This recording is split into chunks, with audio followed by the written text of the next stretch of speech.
হজরত নিজামুদ্দিন আউলিয়া কে ছিলেন আমি ছোট্ট করে বলি। হজরত শাহ, যার নামে বাংলাদেশ এয়ারপোর্ট, হজরত শাহ, উনি ৩০০ জন আউলিয়াকে নিয়ে পূর্ব পাকিস্তান থেকে এসেছিলেন।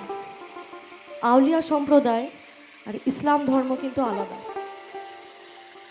এই আউলিয়া সম্প্রদায়ের মধ্যে প্রধান এবং অন্যতম পৃষ্ঠপোষক ছিলেন হজরত নিজামুদ্দিন আউলিয়া। ওনার নামে দিল্লিতে একটা দরগাও আছে। তাকে দেখে মানে হজরত নিজামুদ্দিন আউলিয়াকে দেখে তার ভক্তরা তার জন্য বাংলায় যে কাওয়ালি গান রচনা করেছিলেন সেটাই আজ এই মঞ্চে।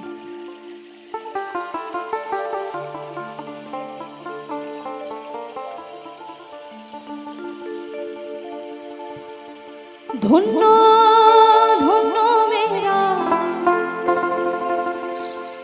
ধন্য ধন্য মেরা সিলসিলা এলো